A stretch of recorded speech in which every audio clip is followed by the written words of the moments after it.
Channel 83 was actually rebranded as Fox News. Ooh, I got some boos. Where are you? I'm going to hand this over to the second greatest filmmaker of all time, who will hand over the moderating duties, Mr. Lee Winnell.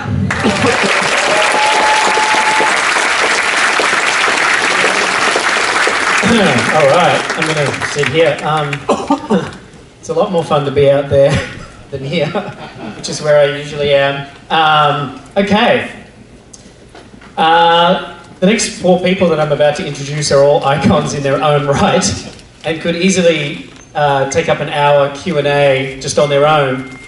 But somehow we have to meld all four of them into this short Q&A, and for some reason they thought of me to do that.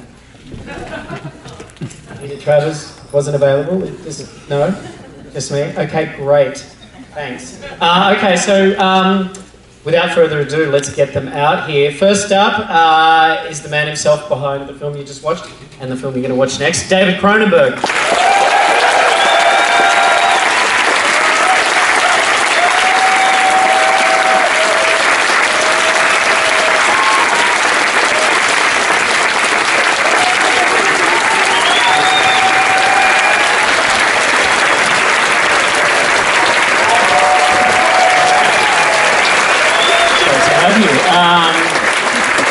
Next up, let's bring out another icon, Jennifer Jason Leigh.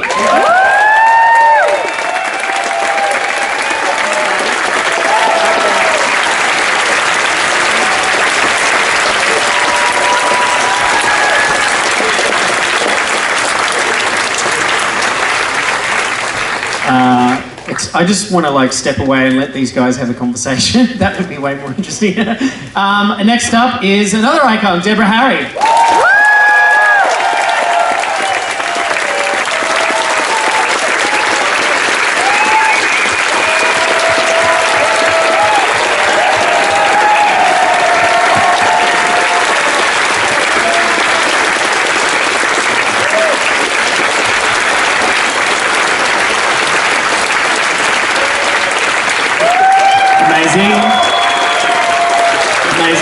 And lastly but not leastly, the last icon of the group, Howard Shore.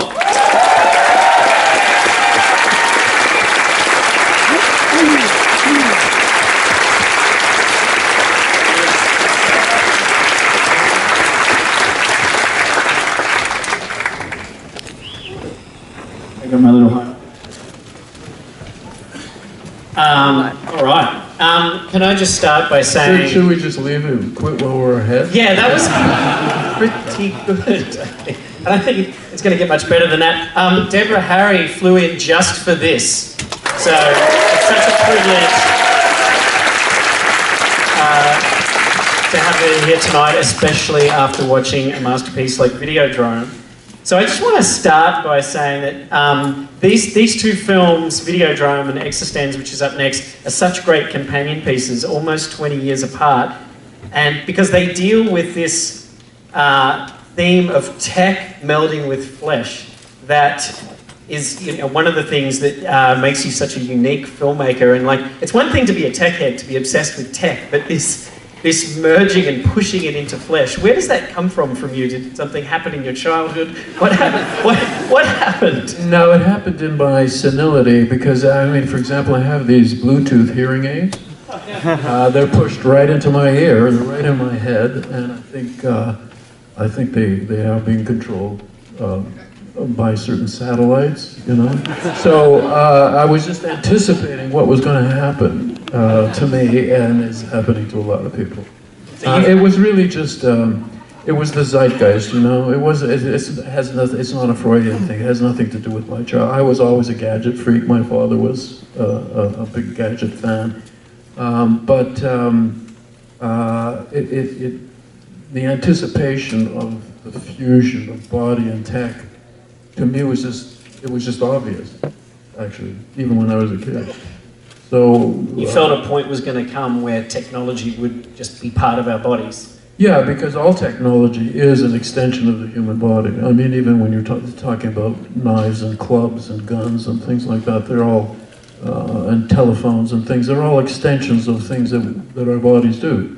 So technology is never, I never saw technology as some inhuman kind of thing that could perhaps dehumanize it. It is an extension of what we are, and it reflects what we are. So that's why technology can be brilliant and beautiful and wonderful, and it can also be hideously horrible and evil, because we are that too. Yeah, I mean, a lot of modern writing about your early work refers to it as, thinking person's horror. That's more thematic and somehow deeper than other genre and horror films. At the time that you made Videodrome, how were you thinking of your audience? Did you distinguish between the art house and the grindhouse? Were you trying to please one audience or the other, or were you just trying to please yourself and make the type of films you would want to see? Yeah, genre, it never, I knew that working within the horror genre, sci-fi genre, could protect you a bit, because you could do some experimentation there, and you could be very extreme there in a way that you really couldn't probably get away with if you were trying to make a sort of mass mainstream movie. So I always felt like protected by that. But creatively, it didn't mean anything to me. I mean, there were no boundaries. I didn't need to know that it was a horror film, a sci-fi film, an art film, a family drama. It didn't make any difference.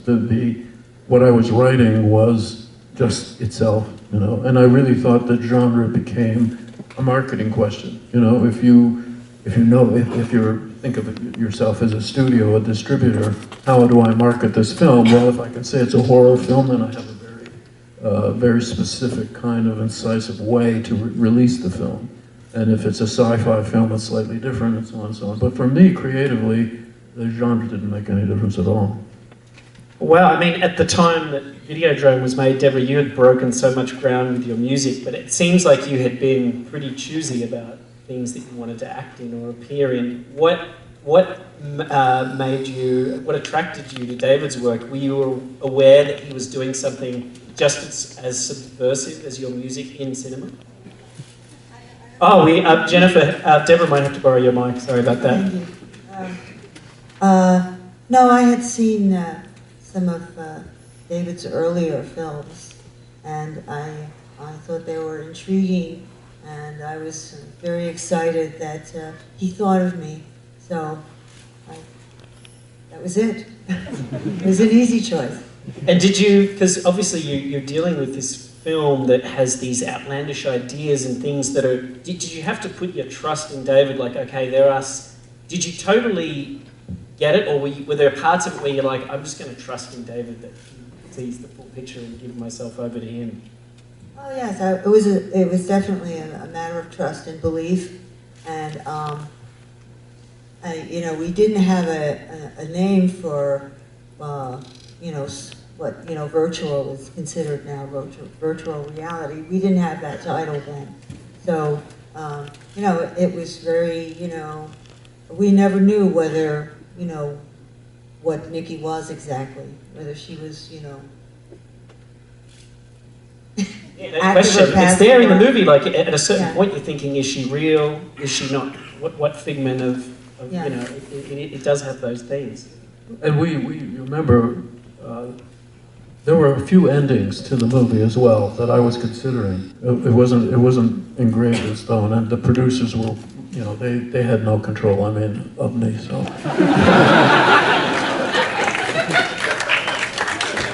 And that's been pretty consistent. Did they think they had control, and you just put? No, just the satellites had control, but not the producers. Or as Burroughs would have it, the insects from Venus had control. But so I thought, this is a collaboration with my actors and actresses, and I remember showing you a couple of different endings and sort of saying, would you be willing to do this? Could we get away with that? And eventually settled on the way the movie ended. But for a while there were different things happening. It wasn't completely fixed when we started shooting. And then, Jennifer, you've also had this incredibly idiosyncratic career where it seems like you've made such specific choices about who you want to work with. You can really see the thought behind your filmography. What was it about David's sensibility that matched up with yours? Well, I love David's movies so much, and I'm a big sci-fi fan. And Videodrome, I think, was the first movie I actually saw in the theaters. The first movie, not like Snow White and the Seven Dwarfs. Not the first movie. Not the first. No, that would be a little bit strange. Yeah, but I loved it so much, and I loved it in that really crazy, disturbing way where you want to see it immediately. You have to see the movie again. I had the same thing with Dead Ringers. I got out of the theater and I bought it.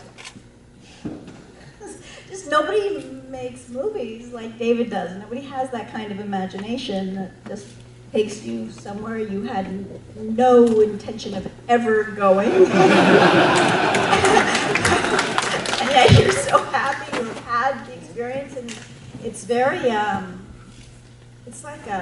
it's an incredibly thrilling ride, but it also goes much deeper than that, and it opens up your imagination in ways you didn't know were possible. So yeah, I mean, his work just really appeals to me in a very deep way, but in the way that Right. I'm not alone in that. Obviously, I'm just lucky that Yeah, I guess because you knew his work and you were a fan, then there's a trust there because you're like, well, I know what he's capable of and I know what he can do, so I'm just going to trust him completely. I mean, the one thing that's so similar about Existenz to Videodrome is how prophetic it is in terms of so many things, reality, television, virtual reality, and all this stuff. Is that a world that you knew anything about, the gaming world, when you did Existenz? What did you learn from making the film? there was a really weird program that Apple did for a while called Mac Masters, or Apple Masters program, which I was involved with. So I was very much into technology and Apple computers, and I had gone to Cupertino, and I had seen Steve, I'd gone to like one of the unveilings with Steve Jobs, and so this I didn't play games as much, but I was very much into the ideas of what could the future be. And then David got me into reading Philip K. Dick, and we talked a lot about existentialism and all of these things. But in terms of like the gaming world and things like that, I did think of Steve Jobs with Allegra Geller. I thought of him a bit. Well, I think the clay wall room, I sort of, I think I could see how that could really happen. Right. It felt very real. And I think, I had been shooting for a little while, and, that was quite a strong reality, and quite different from, the other stuff was, very more playful, really. And that had such a strong image that had an effect on me. Yeah. I really, the film hasn't screened yet tonight, but in the film there is a pod that my character has that is actually, her game is actually a living thing, and it moves, and it's very tactile, and I actually got to keep it. I still have it. And Wondered where that went. I take very good care of it. But when we were shooting, I would really forget, because there were obviously wires that were hidden for my benefit, like under rugs and things. And then there was a puppeteer in another room. But when I would talk to the pod, or I would touch it, it would move, and it would respond to my voice, it would respond to my touch. And it felt like a pet. It really felt like a baby. It felt like mine. And that's the gift of having something practical that you can't have when you don't even know, like, if I'm just looking at one dot, are my eyes going to look like I'm looking at an actual thing, or are they going to look cross-eyed? I mean, how is it going to, are we all looking at one? Because a dot, and that's what you look at, doesn't have the same feeling it, looking and touching an actual object. It's a very different. I know there must be an art to it. I haven't had to do that much of it. I don't know if I. Not too much talking to a tennis ball. Not yet.